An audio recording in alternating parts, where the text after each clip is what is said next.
Hey guys, I'm Jeannine and I am back with another movie night review. It's been a while. Life has kind of gotten back to the regular groove of things, so I've gotten a little bit busy. But it's spooky season, my favorite time of year. I absolutely love watching a Halloween slash spooky season themed movie every day in the month of October. And this year was no different. I perused my top 100 movies poster, and of course, one of my absolute favorite movies on there was Ghostbusters, and of course, that is always part of my spooky season watch. And so I thought, perfect time to get back into doing these movie night reviews for you guys. With Ghostbusters, a movie that is near and dear to my heart. And so yeah, I'm gonna do a little review talking about the movie. Of course, I made my cocktail. I made a grown-up ecto cooler. It's got rum, tangerine juice, so it's kind of supposed to mimic the ecto cooler drinks in the the juice box that was really popular like in the 90s. And 80s to promote, Ghostbusters. It kind of came back when the show was really popular and all of those things.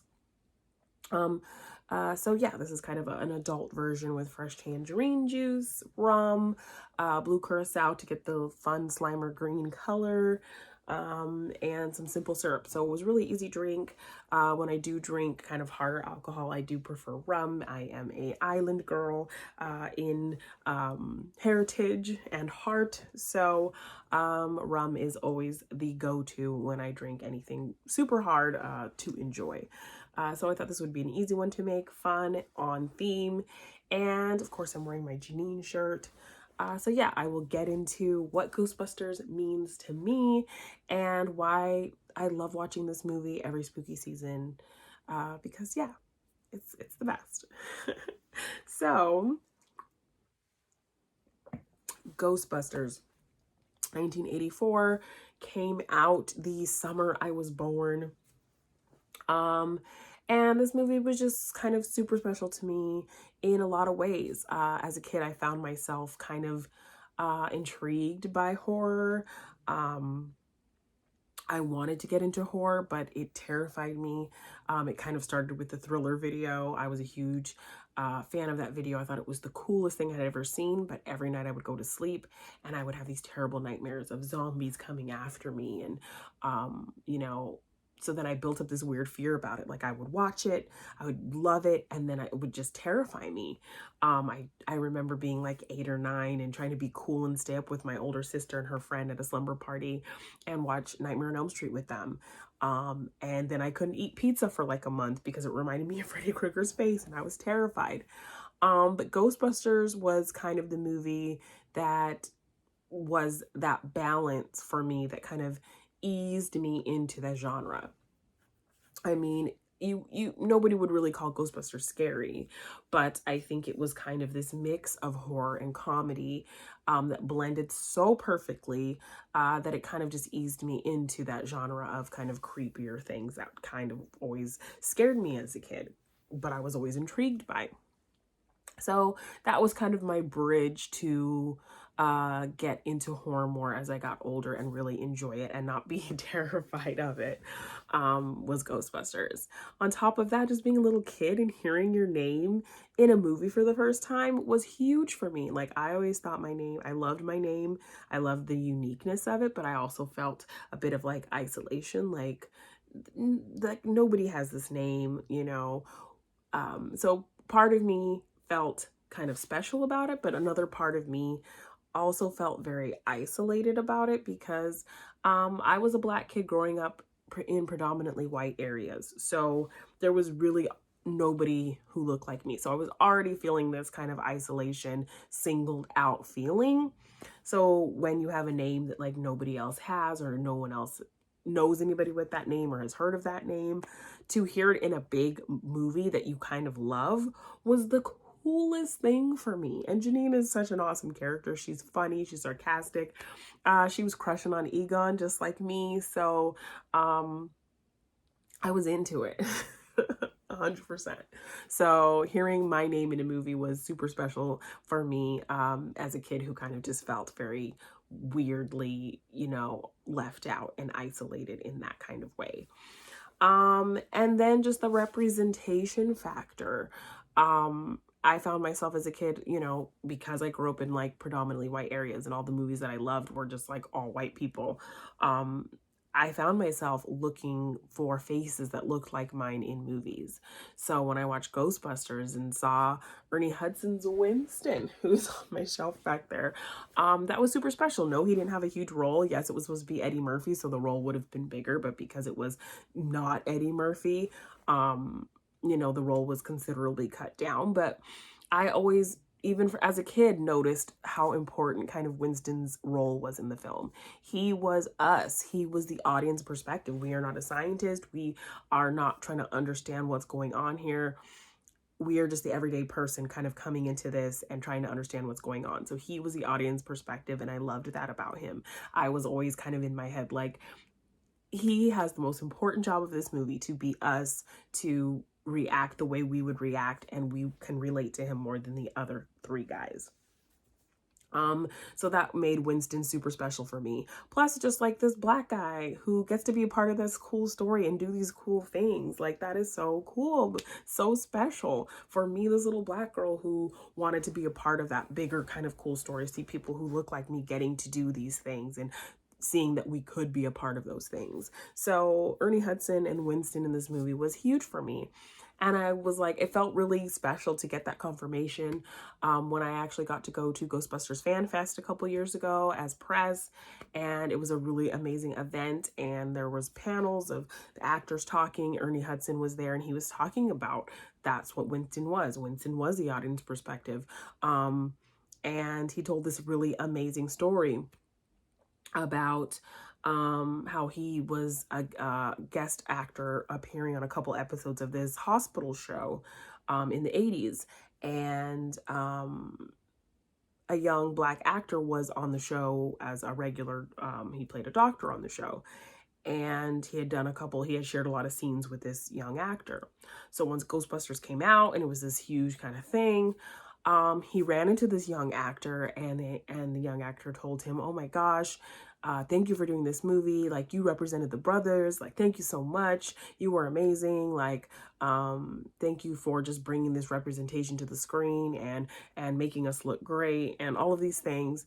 And it turned out this young actor was Denzel Washington, and the show was Saint Elsewhere. So, yeah, that was a great story to hear, and just to see that, like, it wasn't me just kind of reading into things. Winston, for a lot of people, was a key point of representation for a lot of us. And he was that audience perspective. So that made him super special to me.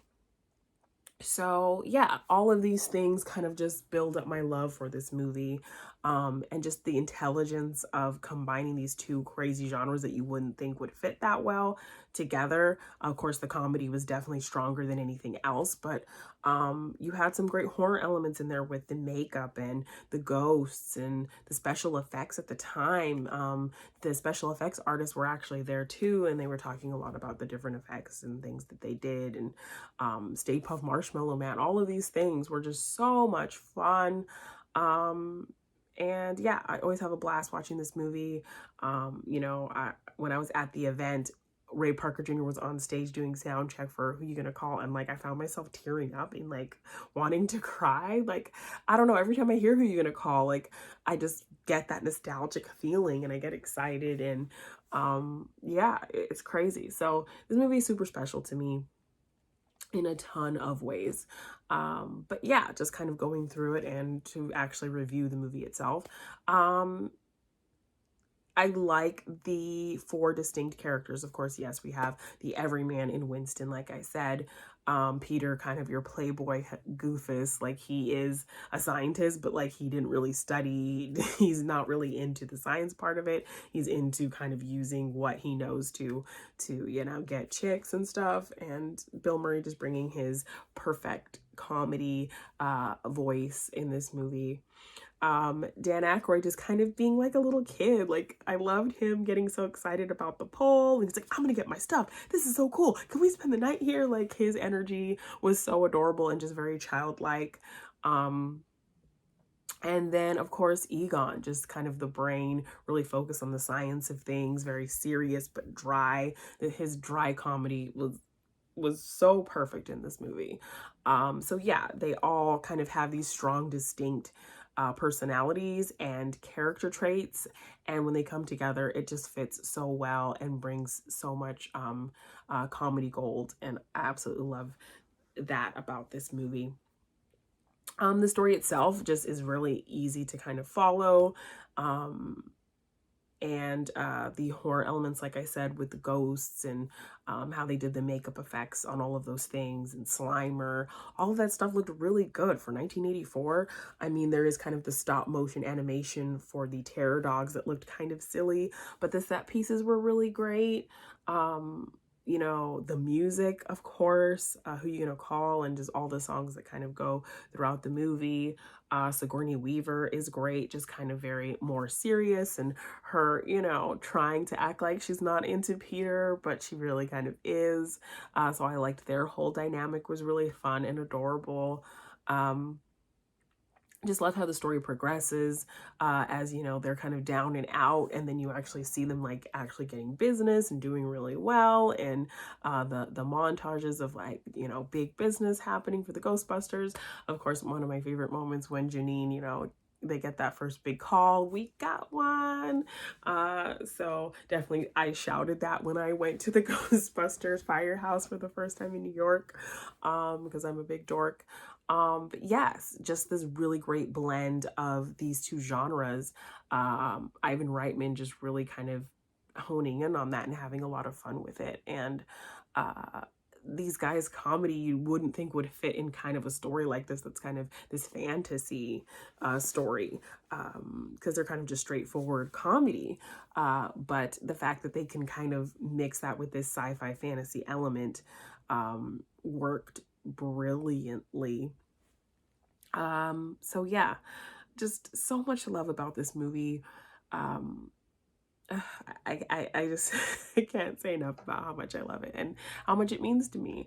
Um, People, I don't know, people think it's kind of weird how much I love this movie.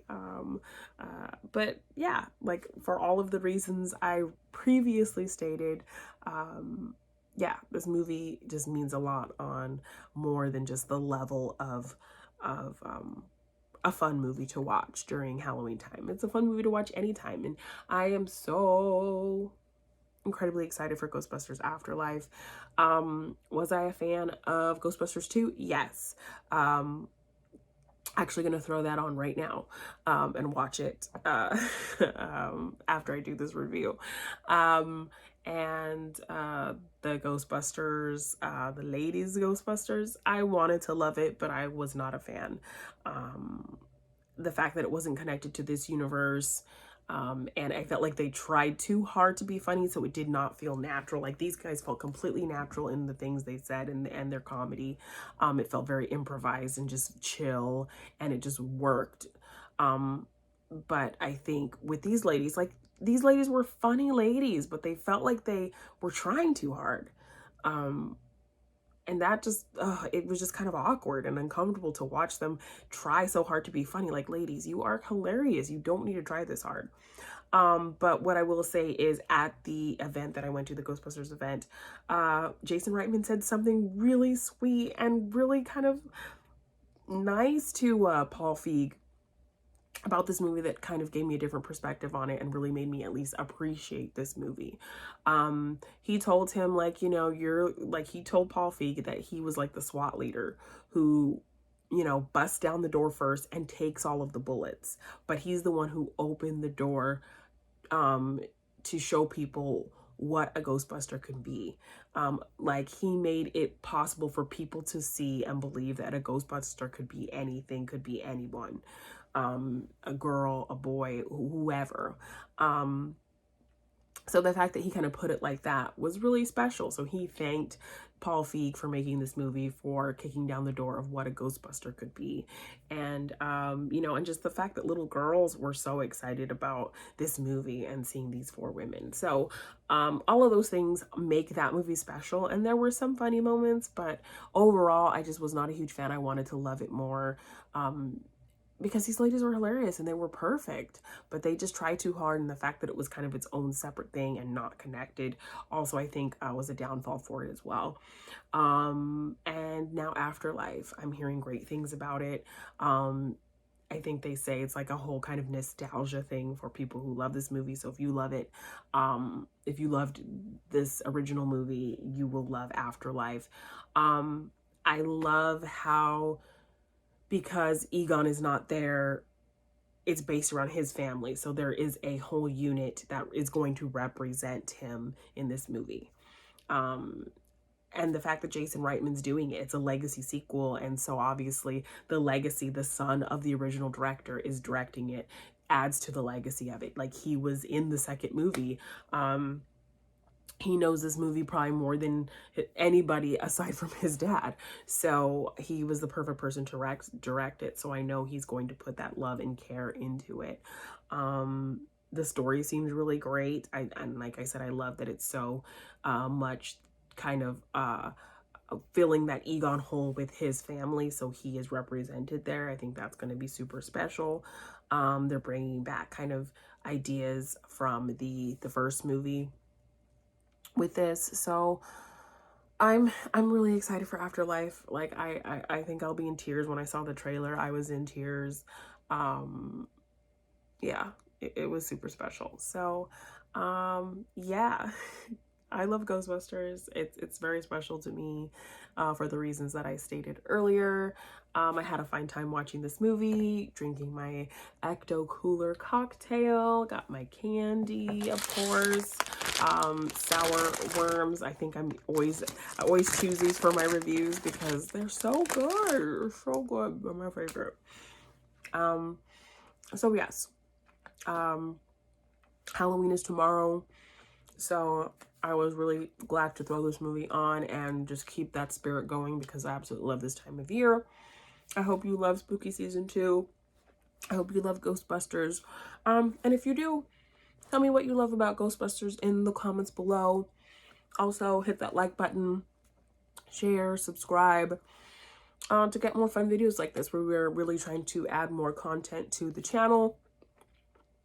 But as life has kind of picked back up again with work and social life, we've kind of been on a bit of a break with things, but we're trying to get back into it and do some fun videos for you guys like this. So hopefully I can do another review soon, talking about another fun movie from my top 100 movies poster. I'm looking at it right now, so I keep looking over there. But yes, thank you for watching this review and visiting the It's a Wonderful Podcast YouTube channel. Like I said, like, share, and subscribe if you want to see what's coming up next for us. But of course, we have so many other things going on. We have the It's a Wonderful Podcast YouTube. We are on the It's a Wonderful Podcast YouTube channel. We have the It's a Wonderful Podcast podcast feed, where we have some awesome shows over there. We have Machine Mondays every Monday, where I talk about the movie trivia schmodown, a movie trivia show that I do as the personality Jeannine the Machine, professional movie trivia. It's so much fun. So I break down the matches and talk about my perspective and my matches that I play in and all kinds of things. So check out Machine Mondays every Monday. Of course, we have Morgan Hasn't Seen, where the other amazing person who runs It's a Wonderful Podcast with me, Morgan Robinson, is forced by me to watch movies he hasn't seen. He has a huge gap in movies. We learned this when I discovered there were 5 movies in the MCU he hadn't seen. He'd seen all of them except like the first 5 movies. And I thought that was pretty weird. So we decided to watch them and then kind of chronicle them by just doing these short little podcast episodes talking about that. And then it turned into Morgan Hasn't Seen. over, I think, 100 movies later at this point. He's watched different series. I pick a series of genre or movie theme each month, and we'll watch movies each week based off of that theme that he hasn't seen. So all this spooky season, we talked different ghost movies that Morgan hadn't seen. We did some really fun ones, The Frighteners, High Spirits. So yeah, check out Morgan Hasn't Seen every Wednesday on the It's a Wonderful podcast feed. Then, of course, every Friday we have our flagship show, It's a Wonderful Podcast, where we give love to classic films. I switch off hosting duties every other week with our other awesome host, Nolan Dean. Morgan is the constant host over there. So every week on Friday, we're talking a different classic movie and giving it some love. We also talked ghost movies all month long on that show as well. So every Monday with Machine Mondays, every Wednesday with Morgan Hasn't Seen, and every Friday with It's a Wonderful Podcast, we have you covered on the It's a Wonderful Podcast feed. So check it out, all places podcasts can be found. Of course, we have the It's a Wonderful Podcast Patreon if you want to support us over there. We have some really fun tiers, videos, little behind the scenes fun little videos. You get monthly artwork from me, as I am a graphic designer and I do art. So if you want to get some art prints every month of some fun art, you can join that. Voting in polls to help pick content for our shows, all kinds of stuff. So if you want to support me and Morgan, you can find us there at It's a Wonderful One on patreon.com. Find this show on Twitter at It's a Wonderful One. Find me on Twitter at Jeannine_, Jeannine on Instagram. I also have a big cartel shop. If you want to buy any of my art prints, you can find it at G9 Design on bigcartel.com.